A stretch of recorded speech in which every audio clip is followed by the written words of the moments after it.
Jewellers first ever factory outlet లో నక్షి Mela October 25 నుంచి 2 November వరకు ఎలాంటి నక్షి ఆర్నమెంట్స్ పైన ఫ్లాట్ 9.99% VA మాత్రమే. ఈ ఆఫర్ అన్ని బ్రాంచెస్ కి వర్తిస్తుంది. మరోసారి సినిమా జాతీయ అవార్డులపై ప్రకాష్ రాజ్ ఫైర్ అయ్యారు. అనర్హులకే జాతీయ సినిమా అవార్డులు దక్కుతున్నాయా అని ప్రశ్నించారు. జాతీయ సినిమా అవార్డుల్లో రాజీ పడుతున్నారంటూ ఘాటు వ్యాఖ్యలు చేశారు. కేరళ ఫిల్మ్ అవార్డులకు జ్యూరీ చైర్మన్ గా వ్యవహరించారు ప్రకాష్ రాజ్. కేరళ ఫైల్స్ ను పరోక్షంగా ఉద్దేశించి కామెంట్ చేశారు ప్రకాష్ రాజ్.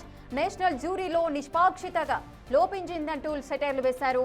ప్రకాష్ రాజ్ కామెంట్లతో మరోసారి ఫిల్మ్ అవార్డులపై చర్చ జరుగుతోంది. National Film Awards are compromised. And I'm so happy to be a jury chairman of Kerala, because when they called me, they said, we need an outsider who's experienced and we will not poke our hands into it and then we will let you take a decision. You know, that is not happening in the national awards, and we see it when files and piles are getting awards. We know what is it. And I think if such sort of a jury and such of a national government, they don't deserve Mamoka. Vijay Raghavan was also wonderful. He is a great role. But then if you see Tobino, Kishkinda Kanda and not Kishkinda Kanda, he was wonderful.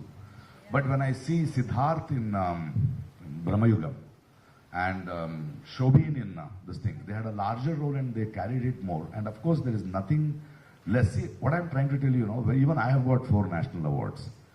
When you get a national awards, you are not the best. That year in the roles you were best.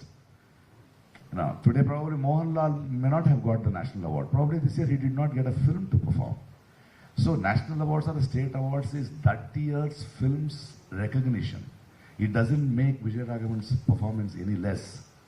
But at the same time, these two were wonderful. As simple as that. Yeah. ఇక మరోసారి cinema జాతీయ అవార్డులపై Prakash Raj fire అయ్యారు. అనర్హులకే జాతీయ cinema అవార్డులు దక్కుతున్నాయా అని ప్రశ్నించారు. జాతీయ cinema అవార్డుల్లో రాజీ పడుతున్నారంటూ ఘాటు వ్యాఖ్యలు చేశారు ప్రకాష్ రాజ్. ప్రకాష్ రాజ్ వ్యాఖ్యలకు సంబంధించిన పూర్తి డీటెయిల్స్ మా అసోసియేట్ ఇన్పుట్ ఎడిటర్ గణేష్ అందిస్తారు. గణేష్, ప్రకాష్ రాజ్ చేసిన ఈ వ్యాఖ్యలను ఏ విధంగా చూడొచ్చు? దీని వెనుక ఏదైనా కారణాలు ఉన్నాయా? ఎస్ రేఖ, చాలా వరకు ఇదైతే ప్రకాష్ రాజు ఒక జాతీయ స్థాయిలో ఒక నటుడు అని చెప్పాలి. ఆయన సినిమాలే కాదు, ఆయన నటనే కాదు, ఆయన చేస్తున్న వ్యాఖ్యలు కావచ్చు, ట్వీట్లు కావచ్చు, ఎప్పుడు కూడా జాతీయ స్థాయిలో ఒక చర్చకి లేవదీస్తుంటాయి. ఎందుకంటే ఆయన చేసే వ్యాఖ్యలు ఎంత పెద్దవాళ్ళైనా సరే, చివరికి ప్రధాని నరేంద్ర మోదీ పైన చేస్తున్న వ్యాఖ్యలు కావచ్చు, ఆర్ఎస్ఎస్ పైన కావచ్చు, హిందుత్వం పైన కావచ్చు, లేకపోతే బీజేపీ పార్టీ పైన కావచ్చు, అనేక దశలు ఆయన చేస్తున్న వ్యాఖ్యలు ఆయన్ని ఒక లెఫ్టిస్ట్గా ఒకవైపు గంటే ప్రయత్నం చేసినా సరే ఆయన ఎక్కడ తగ్గేది లేదంటూ వ్యాఖ్యలు చేస్తుంటారు. దానికి అనేక సందర్భాల్లో మనకు చూసాం. ఇటు హైదరాబాద్కు సంబంధించి మా అసోసియేషన్ ఎన్నికల దగ్గర నుంచి అటు ఏపీలో ఉన్న పవన్ కళ్యాణ్ పైన ఆయన ఏదైతే సనాతన ధర్మం పైన చేసిన వ్యాఖ్యలు కావచ్చు, అనేక ఇప్పుడు చర్చలు లాగదీస్తుంటాయి. కానీ ఈసారి ఆయన చేసిన వ్యాఖ్యలు అనేవి దేశవ్యాప్తంగా ఒక ప్రకంపనలు సృష్టిస్తున్నాయి. ఎందుకంటే ఇప్పటి వరకు సినిమాలో ఉన్న జాతీయ అవార్డులకు సంబంధించి ఒక ఇతిమితంగా ఒక చర్చ ఉంది. అంటే నిజంగానే అర్హులకు అవార్డులు వస్తున్నాయా, అంత ఉత్తమ నటనకు అవార్డు ఇస్తున్నారా, లేకపోతే ఇందులో పైరవీలు ఉన్నాయా, ఎవరి ఒత్తిడికైనా లొంగిస్తున్నారా, లేకపోతే ఆ ఉత్తమ నటులుగా ఉన్న వాళ్ళకి ఆ అర్హత లేకుండా చూసే జ్యూరీకి లేదనేది ఇప్పటివరకు చాలా వరకు చర్చ లేవదీస్తుంది. ఈ నేపథ్యంలో ప్రకాష్ రాజ్ చేసిన వ్యాఖ్యలు, ఆయన చేసిన చర్చ కూడా ఒక తీవ్ర స్థాయిలో చర్చకి దారితీస్తుంది. ఎందుకంటే ఆయన చేసిన సందర్భం కూడా అలాంటిదే. కేరళ సినిమా అవార్డులకు సంబంధించి ఆయన అక్కడ ఉండి ఆ రాష్ట్రంలో కేరళ రాష్ట్రానికి సంబంధించిన జ్యూరీకి చైర్మన్గా ఆయన పెట్టారు. ఈ సందర్భంగా ఆయన ఆ అవార్డులు ఏవైతే వచ్చినాయో ఆ సందర్భంగా ఆయన చేసిన వ్యాఖ్యలు అనేవి ఇప్పుడు దుమారం రేపుతున్నాయి. ఎందుకంటే ఆయన చేసిన వ్యాఖ్యల్లో ప్రధానంగా అంటే ఆ రోజు అంటే ఎక్కడ కేరళ సినిమాకి సంబంధించి మమ్ముటికి ఉత్తమ నటుడిగా హర్రర్ థ్రిల్లర్ సినిమా మనకి భయయుగం అనేది ఉంది. ఈ సినిమాలోనే ఆయన నటనకు సంబంధించి ఆయన కొడుమూరు పొట్టి అనే ఒక పాత్రలో కీలకంగా నటించాడు. ఇప్పటికీ జాతీయ స్థాయిలో ఒక చర్చ జరుగుతుంది. ఆ సినిమాకి కేరళకి సంబంధించి ఆ జ్యూరీలో ఉన్న చైర్మన్గా ఆయన ఈ అవార్డుని ప్రకటించిన సందర్భంలో చేసిన వ్యాఖ్యలు, అంటే ప్రెస్ కాన్ఫరెన్స్లో ఆయన చేసింది ట్వీట్ వేదికగా కాదు, లేకపోతే ఎక్కడో ఎక్స్క్లూజివ్గా కాదు, ఒక విలేకరుల అంటే మీడియా సమావేశంలో ఈ అవార్డులకు సంబంధించి ప్రకటిస్తున్న టైంలో మరోవైపు మంజుమల్ బాయ్స్ అనే సినిమాకి ఉత్తమ చిత్రంగా అవార్డు వచ్చింది. ఇవన్నీ ప్రకటిస్తున్న సమయంలో ఆయన జాతీయ అవార్డును ఉద్దేశించి ప్రసంగించిన ఏదైతే ఒక వ్యాఖ్య ఉందో ఇప్పుడు తీవ్ర దుమారాన్ని రేపుతోంది. ఆయన వ్యక్తిగతంగా మాట్లాడుతూ నేను ఈ ప్రాంతం వాడిని కాదు, కేరళకు సంబంధించిన ఏదైతే ఇండస్ట్రీ ఉందో నన్ను గుర్తించి ఇక్కడ జ్యూరీకి ఒక అధ్యక్షుడిగా చేశారు, చైర్మన్గా చేశారు. ఈ అవార్డులు అనేవి నిష్పక్షపాతంగా ఎవరైతే ఉత్తమ నటన కనబరిచారో, ఉత్తమ చిత్రం ఏదైతే ఉందో, అటు మంజుమల్ బాయ్స్ కావచ్చు, లేకపోతే ఇప్పుడు భయయుగంలోన మమ్ముట్టి యాక్షన్ కావచ్చు, వీటికి సంబంధించి ఖచ్చితంగా నేను ఆ జ్యూరీ తరపున నిష్పక్షపాతంగా ఆ నటనకు సంబంధించి, ఆ సినిమాకి సంబంధించి ఆ అవార్డులను ప్రకటించే అవకాశం మాకు కలుగుతుంది, మా జ్యూరీకి కలుగుతుంది. కానీ జాతీయ స్థాయిలో ఇలా జరగడం లేదనేది ఆ వ్యాఖ్యాన్ని చేశారు. మరోవైపు మమ్ముట్టికి జరుగుతున్న దీనిపైన కూడా మమ్ముట్టికి నిజంగా జాతీయ స్థాయిలో రావాల్సిన గుర్తింపు రావటం లేదు, ఆయన సినిమాలకు రావాల్సిన గుర్తింపు రావటం లేదు. ప్రధానంగా భయయుగం సినిమా దేశవ్యాప్తంగానే ఒక చర్చకి లేవదీస్తుంది. ఇలాంటి హర్రర్ థ్రిల్లర్లో ఆయన నటించిన నటన, కొడుమోన్ పొట్టి పాత్రలో నిజంగానే మమ్ముట్టి జీవం పోశారని చెప్పాలి.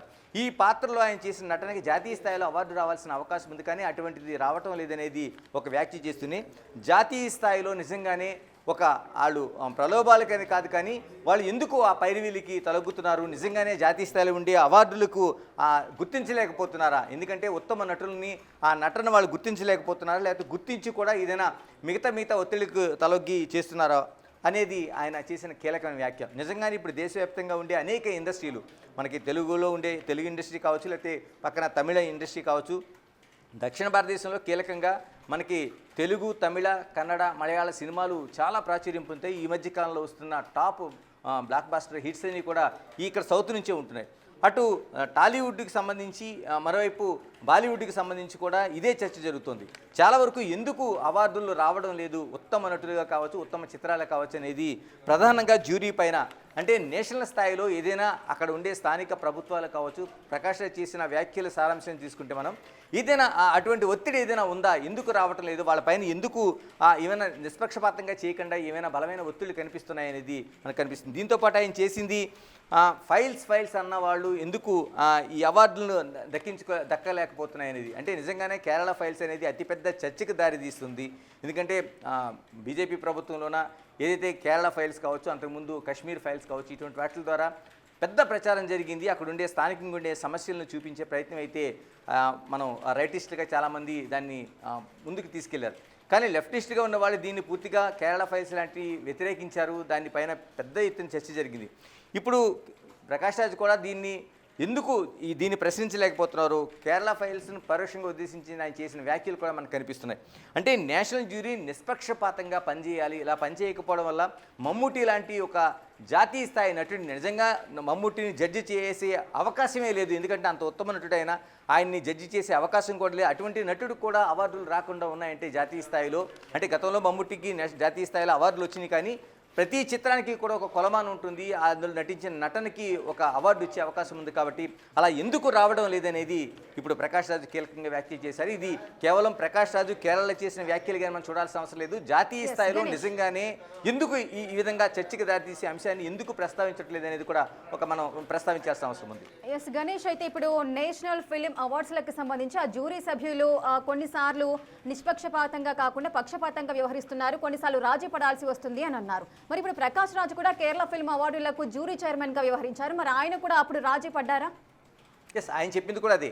ఎందుకంటే ప్రకాష్ రాజు కేరళీయన్ కాదు, కేరళైట్ కాదు, కానీ ఆయన్ని తీసుకొచ్చి, అంటే ఒక నిష్పక్షపాతంగా ఒక జడ్జిమెంట్ ఉంటుంది కాబట్టి నన్ను కన్నడ నుంచి తీసుకొచ్చి ఇక్కడ కేరళలోన ఆ జ్యూరీ ఏదైతే ఉందో రాష్ట్ర జ్యూరీకి నన్ను చైర్మన్గా పెట్టి ఒక మెంబర్స్ని తీసుకొచ్చి నిష్పక్షపాతంగా ఆ రాష్ట్రానికి సంబంధించిన సినిమాకి సంబంధించిన అవార్డులు కావచ్చు, లేకపోతే అవార్డు ఏదైనా నటులు ఉన్నారో నటులకు సంబంధించిన అవార్డులు కావచ్చు ఇవ్వడానికి తనను ఎంపిక చేస్తే ఎందుకు జాతీయ స్థాయిలో ఈ విధంగా జరగట్లేదు? నేషనల్ అవార్డుకు సంబంధించి ఇలా నిష్పక్షపాతంగా ఆ జ్యూరీ అనేది ఎందుకు ఎంపిక కావడం లేదు? నిజంగా జ్యూరీ అనేది అనేక రికమెండేషన్స్ మనం ప్రధానంగా చర్చించుకోవాల్సిన విషయమే అయినా చాలా వరకు ఇలాంటి దాంట్లో జ్యూరీలో ఉండే చైర్మన్స్ కావచ్చు, లేకపోతే సభ్యులు కావచ్చు, చాలా వరకు అక్కడ ఉండే ఏదైతే గవర్నమెంట్ ఉంటుందో గవర్నమెంట్లో రికమెండేషన్స్ ఖచ్చితంగా చెల్లుబాటు అవుతాయి. ఇక్కడ మనం దాన్ని వేరేగా తప్పు పట్టాల్సిన అవసరం లేదు, అన్ని రాష్ట్రాల్లో కొనసాగుతుంది.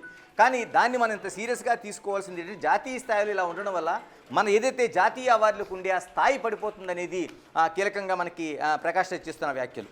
అంటే దీన్ని బట్టి ఆయన చెప్తున్నది కేరళ రాష్ట్రం ఏ విధంగా పక్క రాష్ట్రంలో ఉన్న నన్ను తీసుకొచ్చి ఈ విధంగా జ్యూరీలో నిష్పక్షపాతంగా ఉండేలాగా ఏదైతే అవార్డులకు ఎంపిక చేసిందో జాతీయ స్థాయిలో ఇక మీదట భవిష్యత్తులో జరగాల్సిన అవసరం ఉంది. ఇప్పటి వరకు ఎందుకు చేసుకోలేకపోతున్నారు, దాన్ని మనం తప్పుపట్టాల్సిన అవసరం ఉంది, దాన్ని నిలదీయాల్సిన అవసరం ఉందనేది చెప్తూనే మమ్ముట్టి లాంటి వాళ్ళకి అవార్డులకి వాళ్ళు చేస్తున్నది క్రైటీరియా కాదు. ఎవరైతే ఇప్పుడు జాతీయ స్థాయిలో ఉన్నారో, జ్యూరీ మెంబర్లు ఉన్నారో, చైర్మన్లు ఉన్నారో, వాళ్ళు ఆయన నటనను కొలిచే స్థాయే కాదన్నట్టుగా ఆయన చేసిన వ్యాఖ్యలు అనేవి ఇప్పుడు దుమారం రేపుతున్నాయి. నిజంగా ఇది దేశవ్యాప్తంగా ఉండే అనేక సినిమా ఇండస్ట్రీలో ఒక చర్చ జరగాల్సిన అంశంగా అయితే కనిపిస్తోంది. గణేష్, అంటే ఇప్పుడు ప్రకాష్ రావు చేసిన వ్యాఖ్యలను ఏ విధంగా చూడొచ్చు? అంటే ఇప్పుడు మనకి ఎంతో మంది అభిమాన నటులు ఉంటారు. ఒక సినిమాలో వారు నటించిన నటన అనేది మనకు చాలా బాగా అనిపిస్తుంది. సో ఈయనకు కంపల్సరీగా నేషనల్ అవార్డు వస్తుంది ఫిలిమ్స్లో అని మనం అనుకోవచ్చు. కానీ ఈ విధంగా తను చేసిన ఈ వ్యాఖ్యలు అందరికీ నచ్చాలని లేదు కదా. అందరికీ కూడా ఆయన చేసిన వ్యాఖ్యలు సబబు అనిపించేలా ఉండి పర్సనల్గా చేసిన వ్యాఖ్యలుగా కూడా చూసే అవకాశాలు ఉంటాయి కదా. అంటే ఒకవేళ జ్యూరీ సభ్యులు ఒకవేళ అవార్డు ఇవ్వాలి అంటే ఎటువంటి అంశాలను వాళ్ళు పరిగణలోనికి తీసుకుంటారు?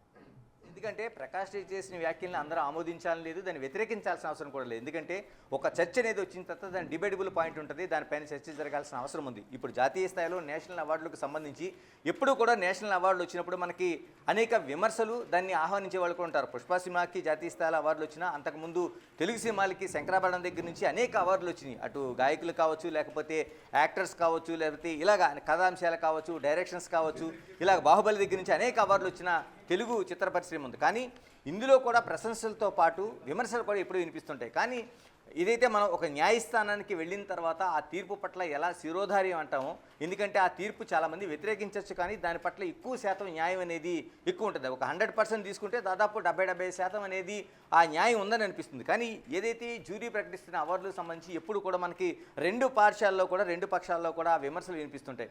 ఇంకోటి ఏంటంటే చాలా వరకు జాతీయ స్థాయి కాదు, రాష్ట్ర స్థాయి కూడా అవార్డులు ఇచ్చే ముందు ఒక పారామీటర్ ఉంటుంది. దాన్ని ఏ సబ్జెక్టులో ఎంపిక చేయాలి, ఏ కథాంశాన్ని తీసుకోవాలి, అక్కడ ఉండే నటనకి ఏ విధంగా కొలవాలి అనేది కూడా ఉంటుంది.